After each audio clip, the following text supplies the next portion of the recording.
பார்க்கலாம். தற்போதைய முடிவுகள் என்ன அப்படிங்கிறத பார்க்கலாம். திரு ஜென்ராம் இணைப்பில் இருக்கீங்க. நம்ம பார்க்குறோம், கடந்த தேர்தல்களில் 2020 நம்பர் 3 இருந்த கட்சி இப்போ வந்து நம்பர் 2க்கு போயிருக்கு. பாரதிய ஜனதா நம்பர் 2 இருந்தாங்க, நம்பர் 1க்கு போயிருக்காங்க. ஆர்ஜேடி நம்பர் 1 இருந்தாங்க, இப்போ நம்பர் 3க்கு வர்றாங்க. இதுதான் கண்டினியூ ஆகுமா? இந்த ட்ரெண்ட் எப்படி பார்க்கலாம் நம்ம?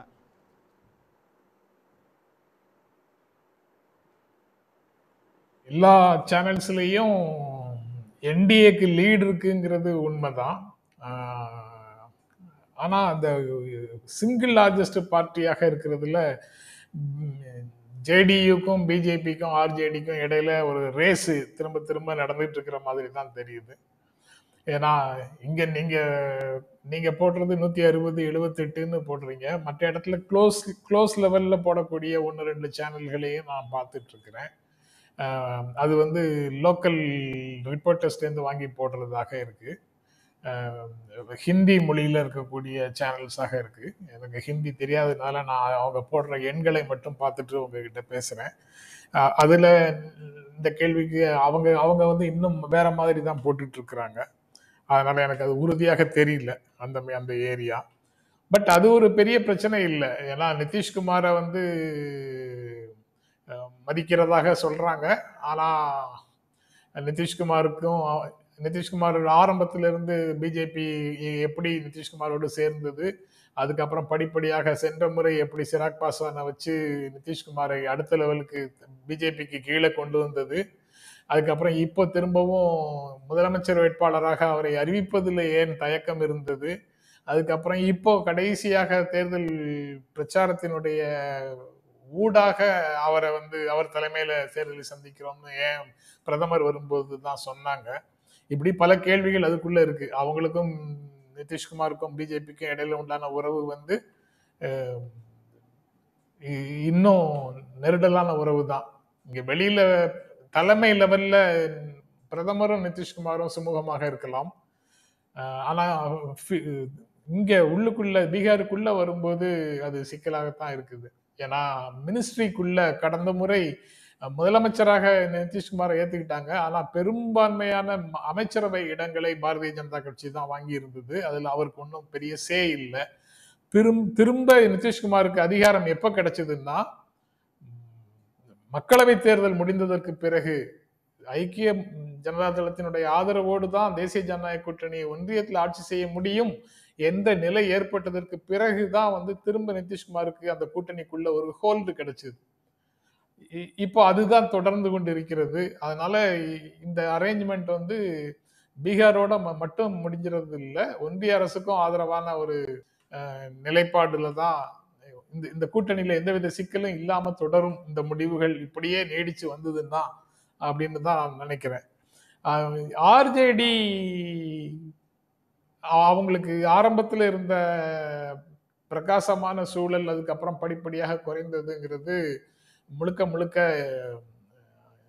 எஸ்ஐஆரும் அதுக்கப்புறம் தடாலடியாக அவங்க அனுப்பின முதலமைச்சர் பெண்களுக்கான திட்டம் அப்படின்னு 10,000 ரூபாய் கிட்டத்தட்ட ஒரு 1.5 லட்சம் அல்லது 2 லட்சம் பேருக்கு 10,000 ரூபாய் உடனே கொடுத்துட்டு அதற்கு பிறகு 2 லட்சம் ரூபாய் வரைக்கும் தொழில் தொடங்குவதற்கு கொடுக்கிறோம்னு சொன்ன அறிவிப்பு வந்து ஒரு மிகப்பெரிய எழுச்சியை பெண்கள் மத்தியில ஏற்படுத்தி இருக்கக்கூடும். அதுல வந்து பீகாரினுடைய இயல்பான வாக்களிக்கும் தன்மையில அது வந்து ஒரு சேஞ்சை ஏற்படுத்தி இருக்கக்கூடும். இந்த மாதிரி விளக்கங்கள் தோல்வி அல்லது தோல்விக்கான காரணங்கள் இதையெல்லாம் வந்து எப்போ நம்ம நிம்மதியாக பேச முடியும்னா, தேர்தல் அனைத்து விதங்களிலும் நேர்மையாக நடந்தது, மக்கள் இவர்களை எல்லாம் நிராகரித்திருக்கிறார்கள் அப்படின்னு ஒரு நிலையில இருந்ததுன்னா நம்ம வந்து இப்படி எல்லாம் பேச முடியும். பட் எல்லாவற்றுக்கும் முன்னால திரு பாலச்சந்திரன் சொன்ன மாதிரி அல்லது ஏற்கனவே ராகுல் காந்தி பேசியதற்கு தேர்தல் ஆணையத்திடமிருந்து பதில் இல்லாத ஒரு சூழல், இப்படி இருக்கக்கூடிய ஒரு நிலையில இந்த மாதிரி சொல்வதெல்லாமே கூட நமக்கே சிரிப்பா தான் இருக்குது. கிட்டத்தட்ட சமதளம் இல்லாத போட்டியாக இருக்கக்கூடிய இடங்கள்ல நம்ம வந்து தோற்று போனவர்களுக்கு இதெல்லாம் காரணம்னு வேற சொல்லிட்டு இருக்கிறோமே அப்படின்னு நம்ம சிரிப்பு தான் வருது. ஆனா என்ன செய்யறது, அதுதான் நிலைமை. இதற்கு ஊடாகத்தான் குடிமக்களும் தங்களுடைய ஜனநாயக உரிமையை பாதுகாத்துக் கொள்ள வேண்டும். இது எதிர்க்கட்சிகளும் தங்களுக்கான இடத்தை அரசியல் களத்துல உறுதி செய்து கொள்ள வேண்டும் அப்படிங்கிற நிலைமையில தான் இருக்கிறோம். இப்போ இதுல அதனால இன்னொரு காங்கிரஸை நோக்கி நிறைய ஜிகே கேள்விகள் வைக்கப்பட்டுச்சுல்ல. இப்போ அவங்களுடைய பர்ஃபார்மன்ஸ் தான் பெரிய அளவில் எதிர்பார்க்கப்பட்டது. ஆனால் காங்கிரஸ் ஒரு எக்ஸ்பேக்டராக மாறிட்டு இருக்காங்க அப்படிங்கிற ஒரு சூழல்லையும் இங்கே ஆர்ஜேடி அவங்களுடைய பர்ஃபார்மன்ஸும் கடந்த முறையை விட இப்போ வந்து கிட்டத்தட்ட 15 இடங்கள் அவங்க இழக்கிறாங்களோ அப்படிங்கிற மாதிரியான ஒரு சூழலை பார்க்குறோம். 15 இடங்கள்ட்ட அவங்க பின்னடைவு அப்படிங்கிறதையும் நம்ம பார்க்குறோம். அவங்களும் தேஜஸ்வி அவரை பொறுத்த வரைக்கும் அவருடைய செயல்பாடு அப்படிங்கிறத ஒரு நம்பிக்கை ஊற்றக்கூடிய ஒன்றா இல்லையா?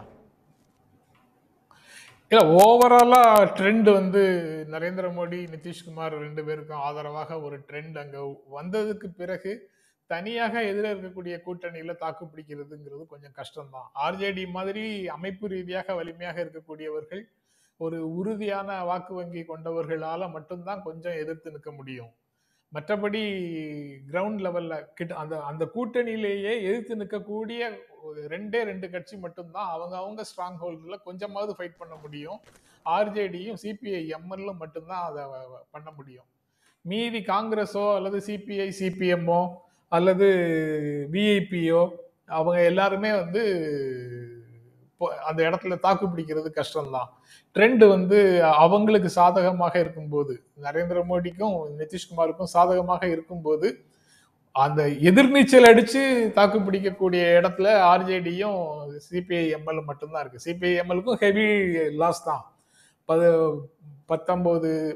19 இடங்களா 19 இடங்கள் போட்டிட்டு 12 இடங்கள் ஜெயிச்சாங்கன்னு நினைக்கிறேன் போன தடவை.